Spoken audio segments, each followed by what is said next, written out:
All right, what's going on, everyone? Welcome to another edition of Overseas Dines with Q. As always, I'm your host, Rich Quinones. We are coming at you. Also, we always like to say hello to our good friends over in Bermuda, keeping us locked in and loaded. And we know for a fact the weather is absolutely always gorgeous over there. Don't forget to get social with me as well. If you're just tuning in for the first time, it's a rapid fire, fast paced look. We talk a lot of hoops overseas. Mason Vires, kind enough to join me. We're running the floor with him for a couple moments. He's like me. We're both in cold weather areas, and we rather be overseas or in Bermuda, somewhere where there's nice beach water. What's going on, brother? Glad to have How you we on board. doing? Thanks for having me. So yeah, you got an interesting kind of backstory, like for yourself. Get into it a little bit. I know your love for the game started at a very young age, but you also you made the treks where you had to bounce around a little bit to JUCO here and there, but kind of just start where the love of basketball started for you. Yes, sir. So I would say I probably fell in love with the game of basketball in about the third grade. Um, Started playing in middle school, played my first AU team, I would say fourth grade, and kind of year by year just fell deeper in love. Um, my trainer sat me down actually in eighth grade, and he was saying, "What do you want to do with basketball?" Um, and he gave me a piece of paper, and I was like, I want to play professional basketball overseas. And at the time, I had met a guy that was actually playing in Australia, and that's where I kind of like developed like a love, and I really started to research and say, wow, basketball can take you across the world. A basketball can provide so many opportunities and open so many doors. So that was just something that after that day, he was like, okay, if you want to be a professional, I'm going to treat you like a professional. So when it comes to be one, it's second nature. And I took that mindset and took that approach through high school.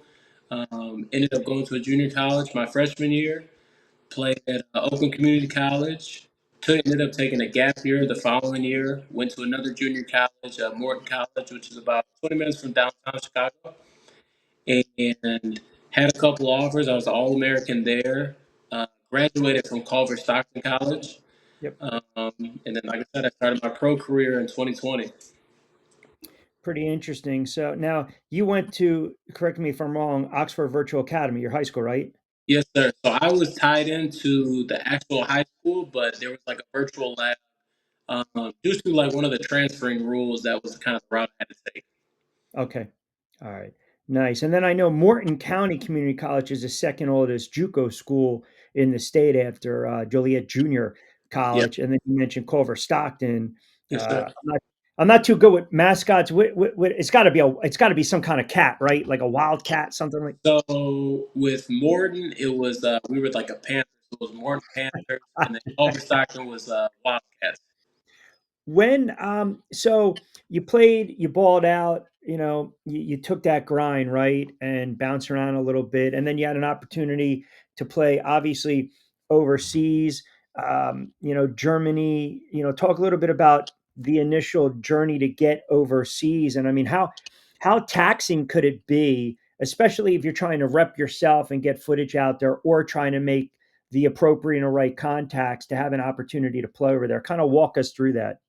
Yeah. So I will say it was kind of just my junior year. Actually, my to start my career, I was represented by One Motive Sports Agency. Okay. Thomas and Drew, great guys, great relationship with them still. My junior year of college, and this was two or three games after coming back from a torn meniscus. I had got surgery. It was like first week of October. Do 3 weeks of rehab. I'm talking 3-4 hours rehab hard. Back on the court, dunking, everything was good. So less than a month back from that, I play in front of them in a super small gym, Crowley's Ridge in Arkansas. And we kind of had talked, but they were watching one of the seniors on my team. Okay. And from there, it was kind of like just first impressions are huge. We developed a relationship, kind of connected on social media, and they just kind of followed the journey. And then my senior year, I played really well. as a team, we ended up bringing in 8 or 9 freshmen. So it was a tough year, but individually, I proved what I was capable of. I was second in scoring. I was top 15 in the nation for scoring, steals, and I think free throw percentage. Um, so individually, I showcased what I was able to do.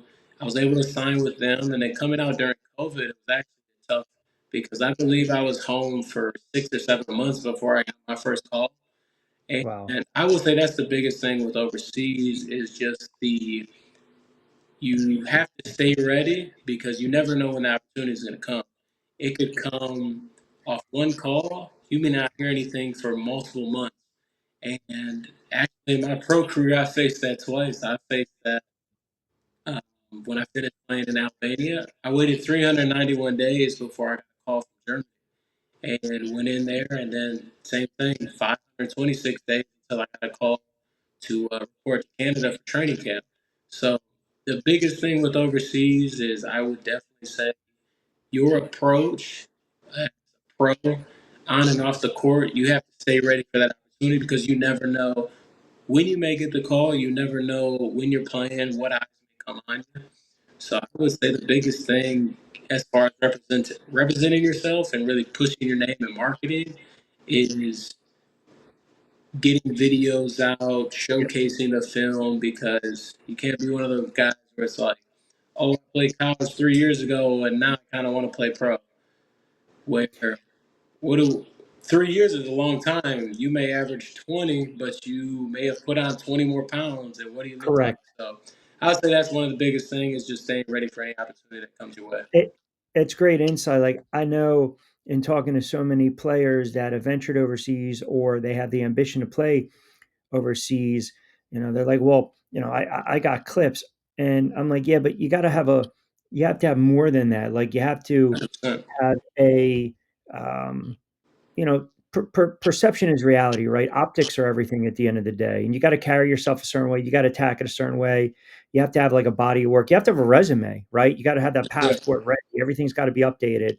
And this is what my last guest, Freddie Zamora, later on, I should say earlier in the week. I've known him for years now.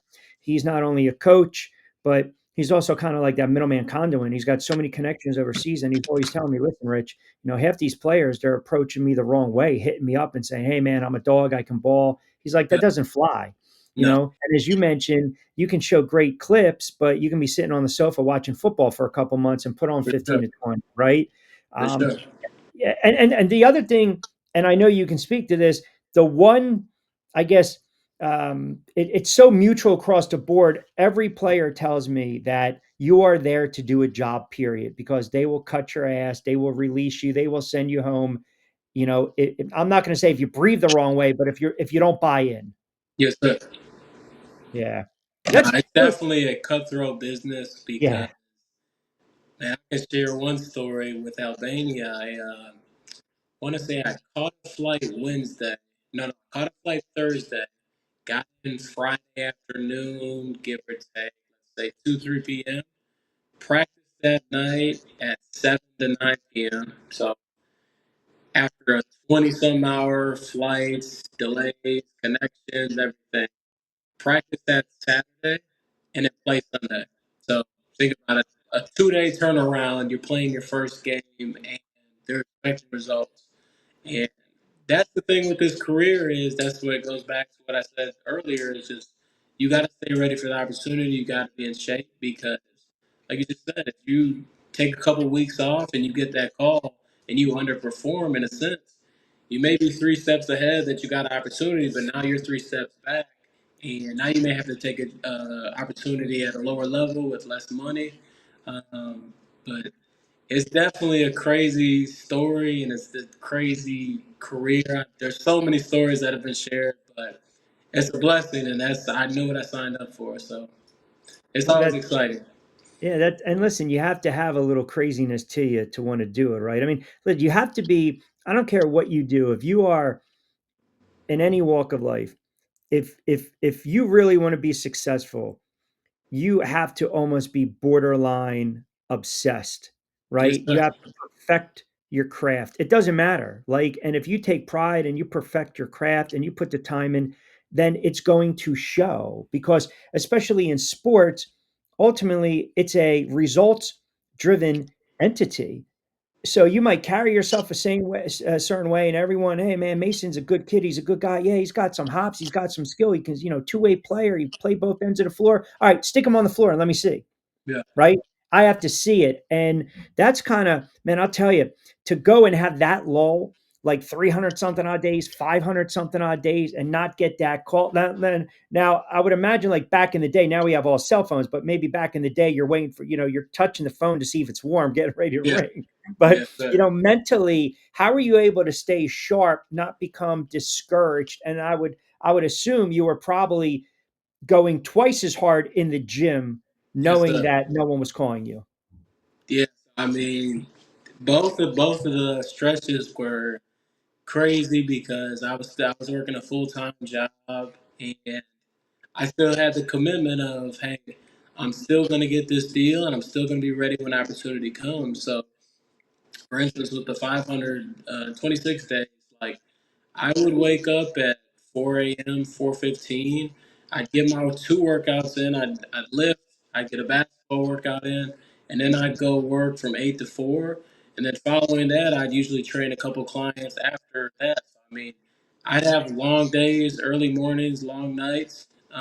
But like you said, it's having that tunnel vision to stay focused and understand that we only have so much time in this life, and the ball's eventually going to stop bouncing. So if I get another opportunity, I want to be ready for it. So that was something I always reminded myself of. And another thing, like I live by the motto, embrace the grind one day at a time. You got to embrace the good, you got to embrace the bad.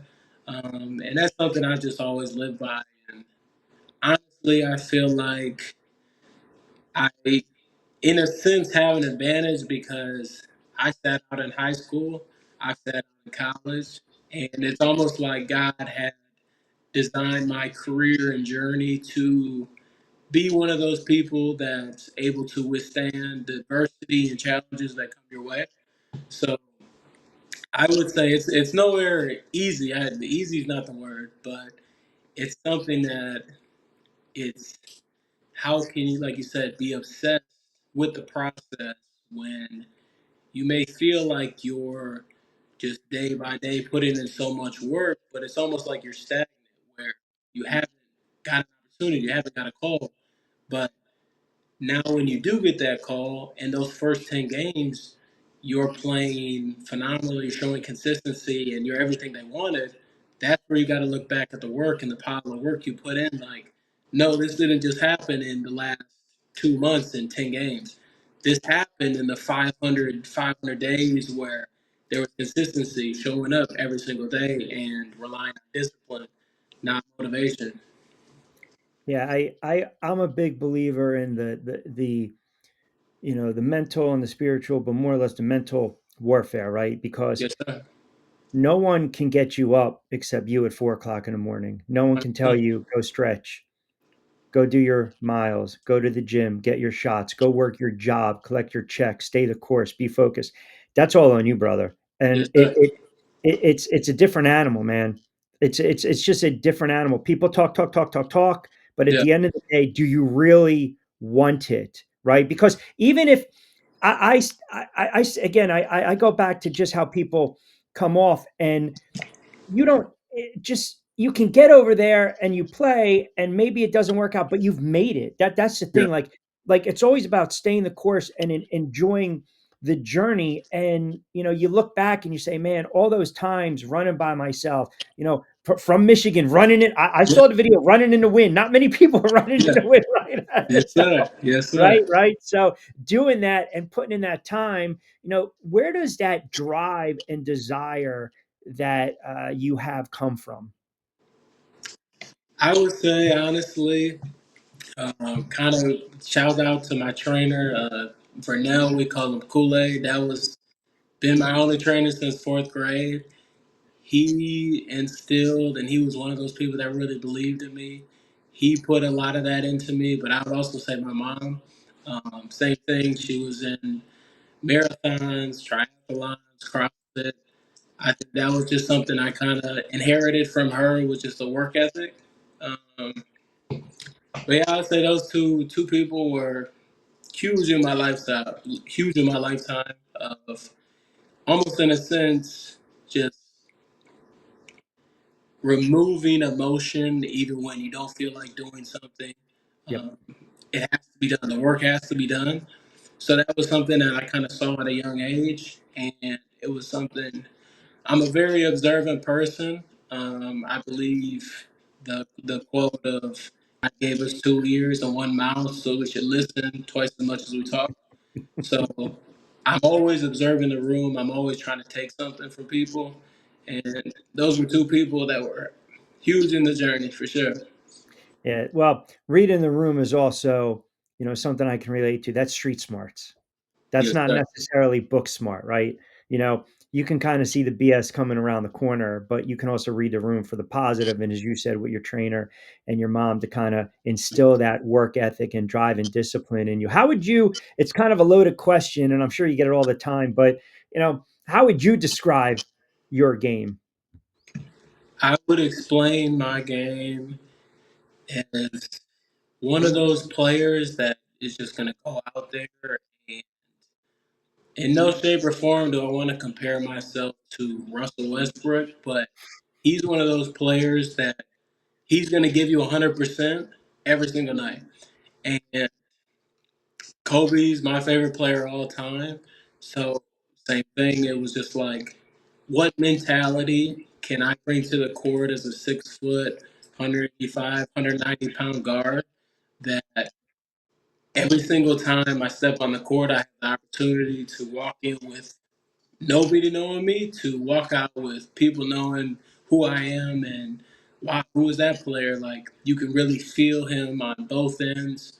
Um, but I feel like it's also with the journey of basketball, I've been able to play different positions and different roles where I've been a Mm, point guard to a scoring guard.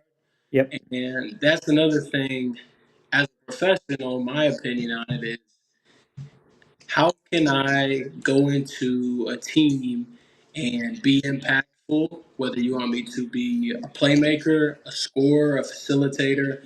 Hey, we need you to be an energy guy. And I believe climbing that professional ladder, that's something that every single season we have the opportunity to continue to add on to our game. Like, hey, okay, this coach really wants me to be score first. We need a scorer. Okay, we need you to be a two A player, defend the best other guard, stuff like that. So it's tough. I don't Understanding necessarily your have. role. Go Yeah, ahead. I'm sorry. understanding your role at the end of the day. You gotta understand your Yes. role, right? And Yes, you're right, sir. you could have started as a kid being that shooting guard and then morphed and learned the point guard position, or understanding that just because I'm a point guard, I can score, but maybe my role is to facilitate and distribute, right? And I know For sure. overseas it's a little more like wide open. Do you enjoy the overseas style play as opposed to what we see stateside? Yeah. It. I go back and forth because as a team playing overseas, like the ball doesn't stick. Here, I feel like the ball sticks. Where what I mean by that, like players will catch and they'll just dribble, dribble, dribble Yeah, instead of yeah, catch, see the floor, great. pass. Um, I will say, in the countries I've played, I personally like the chaos, the trash talking, and everything like that. I feel like that's a little more common stateside. But again, I can only speak for the countries I've been in. I had a chance to go to China for a couple of weeks last month, and there was only one incident where I got into it with some players, but obviously it wasn't. There was a different language barrier, so I couldn't really fully go back and forth with one of the players. But I would say they both have their ups and downs, Sure. and maybe it's that I don't necessarily have a preference. I play basketball wherever. I'm always good.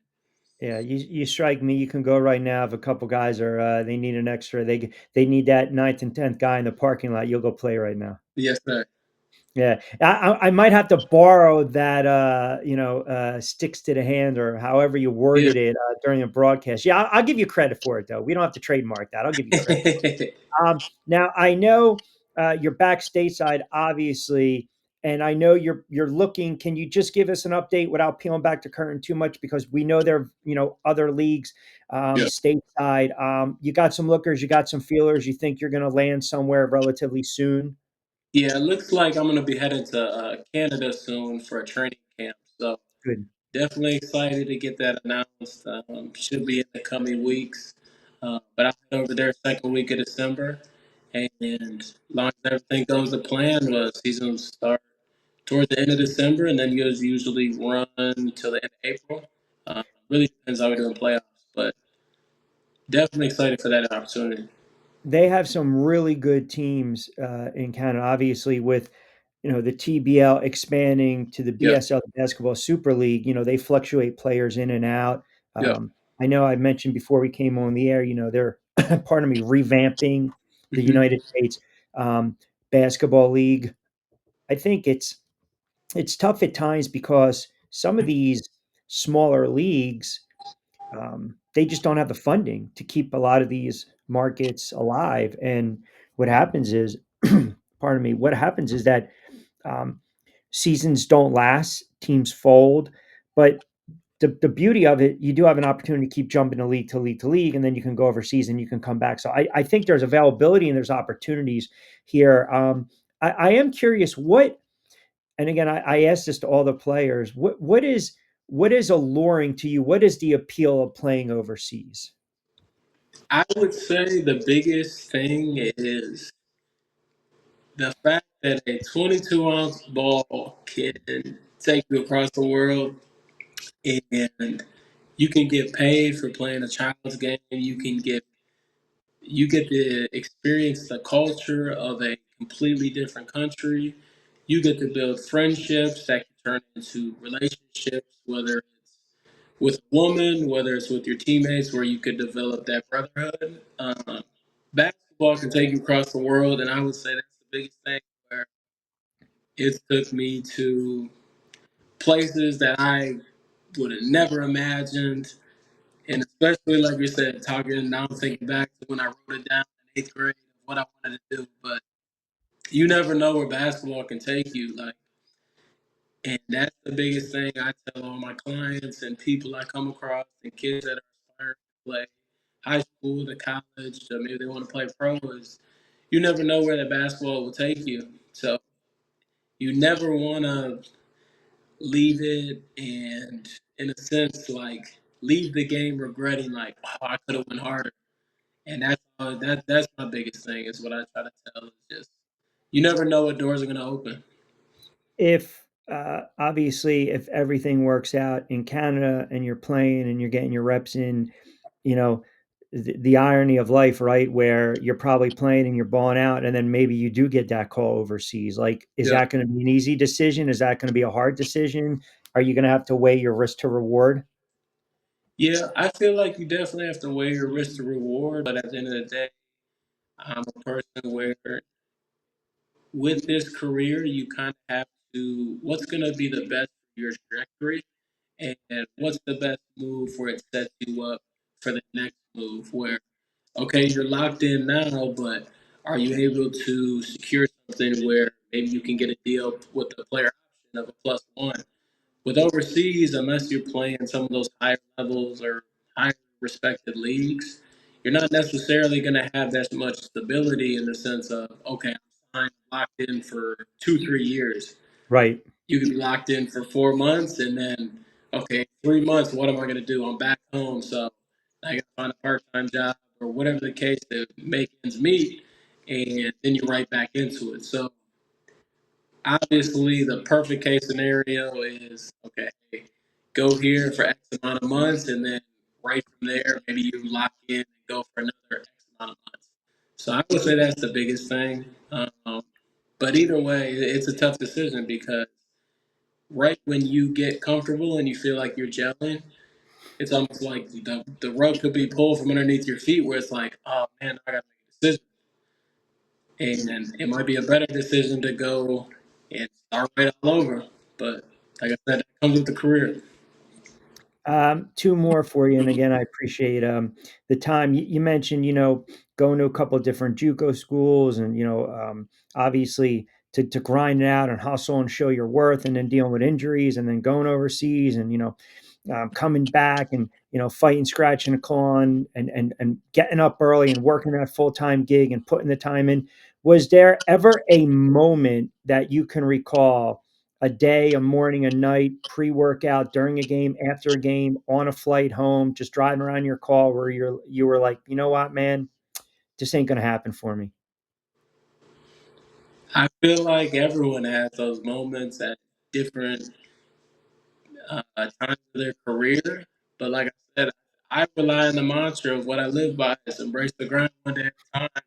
Where it's like I may feel like this today, but I'm kind of gonna remove how I feel. I'm gonna remove the emotions, and I'm still gonna be committed to the goal and the word that I have to myself.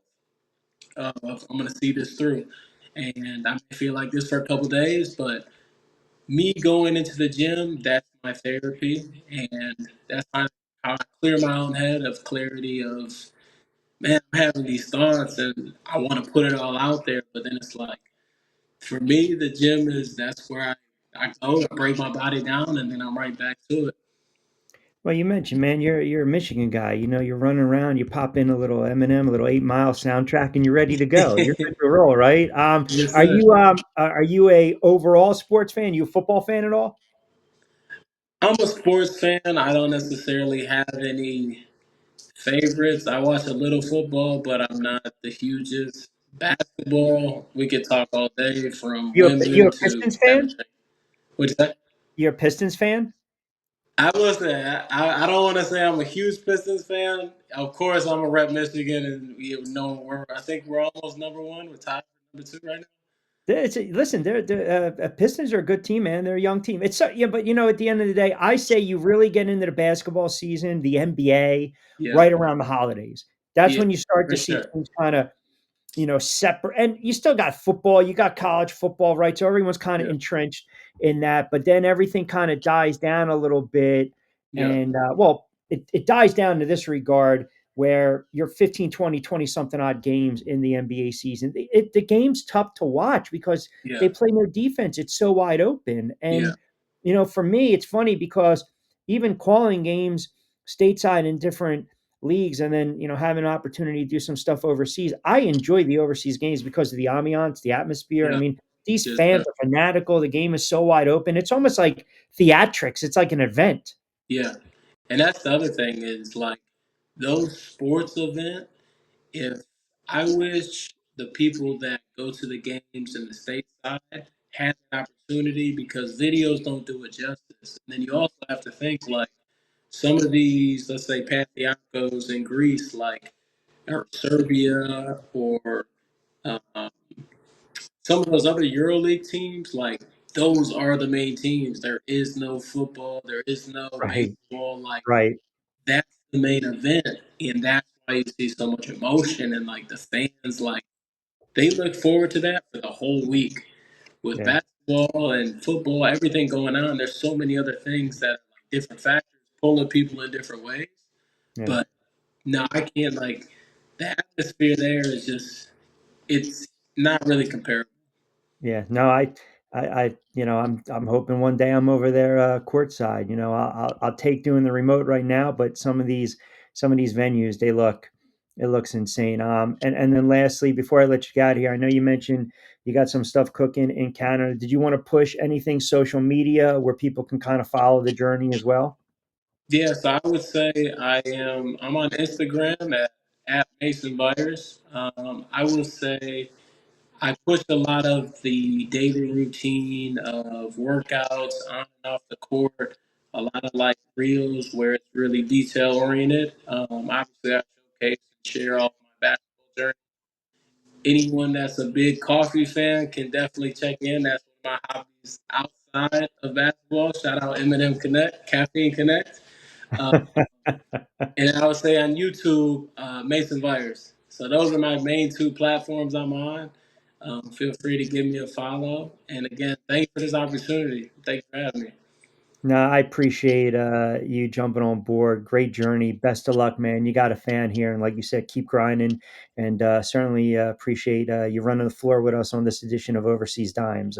Best of luck to you, Mason. Thank you. Yes, sir. Appreciate it. Much love.